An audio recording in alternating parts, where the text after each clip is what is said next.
library friends. Welcome back to our next episode of Read Aloud Roundup. Did you get a chance to check out the book from last time? What did you think? Did you get to read the whole thing? Did you just read a part of it? Or was it not for you? Maybe this week's book will be more your style. Remember, this month we're focusing on the amazing award-winning author, Kate DiCamillo. Let's get started. Today we're going to be reading The Tale of Despereaux. I'm so excited. This is one of my very favorite books ever. Ready? There are some pictures in it. And so when those pop up, I will flip the book around and show them to you, okay? Excellent. The Tale of Despereaux, being the story of a mouse, a princess, some soup, and a spool of thread. The world is dark, and light is precious. Come closer, dear reader. You must trust me. I am telling you a story. Book the first. A mouse is born. Chapter 1. The last one. This story begins within the walls of a castle with the birth of a mouse. A small mouse. The last mouse born to his parents and the only one of his litter to be born alive. "Where are my babies?" said the exhausted mother when the ordeal was through. "Show to me my babies." The father mouse held the one small mouse up high. "There's only this one," he said. "The others are dead." "Mon Dieu, just the one mouse baby?" "Just the one. Will you name him?" "All of that work for nothing," said the mother. She sighed. "It is so sad. It is such the disappointment." She was a French mouse who had arrived at the castle long ago in the luggage of a visiting French diplomat. Disappointment was one of her favorite words. She used it often. "Will you name him?" repeated the father. "Will I name him? Will I name him? Of course I will name him.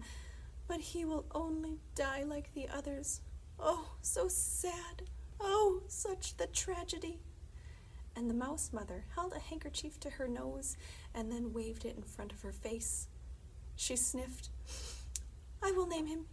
Yes, I will name this mouse Despereaux, for all the sadness, for the many despairs in this place. Now, where is my mirror?" Her husband handed her a small shard of mirror. The mouse mother, whose name was Antoinette, looked at her reflection and gasped aloud. "Oh, too late," she said to one of her sons. "Get for me my makeup bag. My eyes are afraid." While Antoinette touched up her eye makeup, the mouse father put Despereaux down on a bed made of blanket scraps. The April sun, weak but determined, shone through a castle window, and from there squeezed itself through a small hole in the wall and placed one golden finger on the little mouse. The other, older mice children gathered around to stare at Despereaux. "His ears are too big," said his sister Merlot. "Those are the biggest ears I've ever seen." "Look," said a brother named Furlough, "his eyes are open." "Pa, his eyes are open. They shouldn't be open." It is true. Despereaux's eyes should not have been open. But they were. He was staring at the sun, reflecting off his mother's mirror. The light was shining onto the ceiling in an oval of brilliance, and he was smiling up at the sight. "There's something wrong with him," said the father. "Leave him alone." Despereaux's brothers and sisters stepped back, away from the new mouse. "This is the last," proclaimed Antoinette from her bed. "I will have no more mice babies. They are such the disappointment. They are hard on my beauty. They ruin for me my looks. This is the last one. No more." "The last one," said the father. "And he'll be dead soon.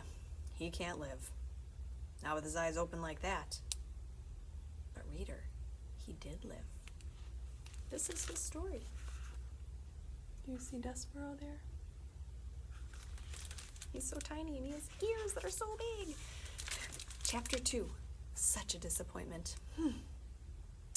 Despereaux Tilling lived, but his existence was cause for much speculation in the mouse community. "He's the smallest mouse I've ever seen," said his Aunt Florence. "It's ridiculous. No mouse has ever been this small. Not even a Tilling." She looked at Despereaux through narrowed eyes, as if she expected him to disappear entirely. "No mouse," she said again. "Ever." Despereaux, his tail wrapped around his feet, stared back at her. "Those are some big ears he's got, too," observed his Uncle Alfred. "They look more like donkey ears, if you ask me." "They are obscenely large ears," said Aunt Florence. Despereaux wiggled his ears. His Aunt Florence gasped. "They say he was born with his eyes open," whispered Uncle Alfred. Despereaux stared hard at his uncle. "Impossible," said Aunt Florence. "No mouse, no matter how small or obscenely large-eared, is ever born with his eyes open. It simply isn't done." "His Pa Lester says he's not well," said Uncle Alfred. Despereaux sneezed. He said nothing in defense of himself. How could he? Everything his aunt and uncle said was true. He was ridiculously small. His ears were obscenely large. He had been born with his eyes open, and he was sickly. He coughed and sneezed so often that he carried a handkerchief in one paw at all times. He ran temperatures. He fainted at loud noises. Most alarming of all, he showed no interest in the things a mouse should show interest in. He did not think constantly of food. He was not intent on tracking down every crumb. While his larger, older siblings ate, Despereaux stood with his head cocked to the side, holding very still. "Do you hear that sweet, sweet sound?" he said. "I hear the sound of cake crumbs falling out of people's mouths and hitting the floor," said his brother Tule. "That's what I hear." "No," said Despereaux. "It's something else. It sounds like, honey." "You might have big ears," said Tule, "but they're not attached right to your brain. You don't hear honey, you smell honey. When there's honey to smell, which there isn't." "Son," barked Despereaux's father, "snap to it. Get your head out of the clouds and hunt for crumbs." "Please," said his mother, "look for the crumbs. Eat them to make your mama happy. You are such the skinny mouse. You are such a disappointment to your mama." "Sorry," said Despereaux. He lowered his head and sniffed the castle floor. But reader, he was not smelling. He was listening with his big ears to the sweet sound that no other mouse seemed to hear. Chapter 3. Once upon a time. Despereaux's siblings tried to educate him in the ways of being a mouse. His brother Furlough took him on a tour of the castle to demonstrate the art of scurrying. "Move side to side," instructed Furlough, scrabbling across the waxed castle floor. "Look over your shoulder all the time, first to the right, then to the left. Don't stop for anything." But Despereaux wasn't listening to Furlough. He was staring at the light pouring in through the stained glass windows of the castle. He stood on his hind legs and held his handkerchief over his heart and stared up, up, up into the brilliant light. "Furlough," he said, "what is this thing? What are all these colors? Are we in heaven?" "Cripes!" shouted Furlough from a far corner. "Don't stand there in the middle of the floor talking about heaven. Move! You're a mouse, not a man. You gotta scurry." "What?" said Despereaux, still staring at the light. But Furlough was gone. He had, like a good mouse, disappeared into a hole in the molding. Despereaux's sister Merlot took him into the castle library, where light came streaming in through tall high windows and landed on the floor in bright yellow patches. "Here," said Merlot, "follow me, small brother, and I will instruct you on the 5 points of how to nibble paper."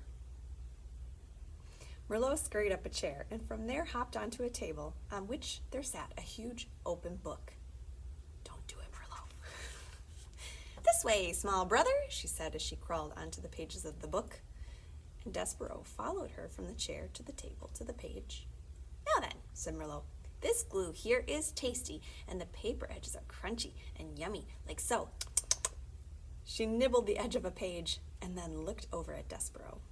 You try, she said. First a bite of some glue, and then follow it with a crunch of the paper. And these squiggles, they are very tasty. Despereaux looked at the book, and something remarkable happened. The marks on the page, the squiggles, as Merlot referred to them, arranged themselves into shapes. The shapes arranged themselves into words, and the words spelled out a delicious and wonderful phrase. Once upon a time. Once upon a time, whispered Despereaux. What? Said Merlot. Nothing. Eat, said Merlot. Okay, there's Despereaux reading. He's being a good library patron and not eating the books. I couldn't possibly, said Despereaux, backing away from the book. Why? Said Despereaux. It would ruin the story. The story? What story? Merlot stared at him. A piece of paper trembled at the end of one of her indignant whiskers. It's just like Pa said when you were born. Something is not right with you. She turned and scurried from the library to tell her parents about this latest disappointment. Despereaux waited until she was gone, and then he reached out and with one paw touched the lovely words, once upon a time. He shivered. He sneezed. He blew his nose into his handkerchief. Once upon a time, he said aloud, relishing the sound. And then, tracing each word with his paw, he read the story of a beautiful princess and the brave knight who serves and honors her. Despereaux did not know it, but he would need, very soon, to be brave himself. Have I mentioned that beneath the castle there was a dungeon? In the dungeon, there were rats. Large rats. Mean rats. Despereaux was destined to meet those rats. Reader, you must know that an interesting fate, sometimes involving rats, sometimes not, awaits almost everyone, mouse or man, who does not conform. Chapter 4. Enter the Pea. Despereaux's brothers and sisters soon abandoned the thankless task of trying to educate him in the ways of being a mouse. And so, Despereaux was free. He spent his days as he wanted. He wandered through the rooms of the castle, staring dreamily at the light streaming in through the stained glass windows. He went to the library and read over and over again the story of the fair maiden and the knight who rescued her. And he discovered, finally, the source of the honey-sweet sound. The sound was music. The sound was King Philip playing his guitar and singing to his daughter, the Princess Pea, every night before she fell asleep. Hidden in a hole in the wall of the princess's bedroom, the mouse listened with all his heart. The sound of the king's music made Despereaux's soul grow large and light inside of him. Oh, he said, it sounds like heaven. It smells like honey. He stuck his left ear out of the hole in the wall so that he could hear the music better, and then he stuck his right ear out so that he could hear better still. And it wasn't too long before one of his paws followed his head, and then another paw, and then, without any real planning on Despereaux's part, the whole of him was on display, all in an effort to get closer to the music. Now, while Despereaux did not indulge in many of the normal behaviors of mice, he did adhere to one of the most basic and elemental of all mice rules. Do not ever, under any circumstances, reveal yourself to humans. Don't. But the music made him lose his head and act against the few small instincts that he was in possession of, And because of this, he revealed himself, and in no time at all, he was spied by the sharp-eyed Princess P. "Oh, Papa," she said, "look, a mouse." The king stopped singing. He squinted. The king was nearsighted. That is, anything that was not right in front of his eyes was very difficult for him to see. "Where?" said the king. "There," said the Princess P. She pointed. "That, my dear P, is a bug, not a mouse. It is much too small to be a mouse." No, it's a mouse." "A bug," said the king, who liked to be right. "A mouse," said the P, who knew that she was right. As for Despereaux, he was beginning to realize that he had made a very grave error. He trembled. He shook. He sneezed. He considered fainting. "He's frightened," said the P. "Look, he's so afraid he's shaking. I think he was listening to the music. Play something, Papa." "A king play music for a bug?" King Philip wrinkled his forehead. "Is that proper, do you think? Wouldn't that make this into some kind of topsy-turvy, wrong-headed world if a king played music for a bug?" "Papa, I told you he's a mouse," said the P. "Please." "Oh, well, if it will make you happy, I, the king, will play music for a bug." "A mouse," corrected the P. The king adjusted his heavy gold crown. He cleared his throat. He strummed the guitar and started to sing a song about stardust. The song was as sweet as light shining through stained glass windows, as captivating as the story in a book. Despereaux forgot all his fear. He only wanted to hear the music. He crept closer and then closer still until, reader, he was sitting right at the foot of the king. And that's where we're going to stop. Oh boy, what do you think's going to happen when the king realizes that he's not a bug? And what about those rats, those mean rats in the dungeon? How are they going to come into play? I wonder. Well, if you are as intrigued by this story as I hope you are, I really hope you'll run and check it out from your library. I am telling you right now, this is one of my very favorite books. It is so beautiful and lovely, and I really think that you'll like it. So if you read it, let me know, and I'll see you next time. Bye, guys.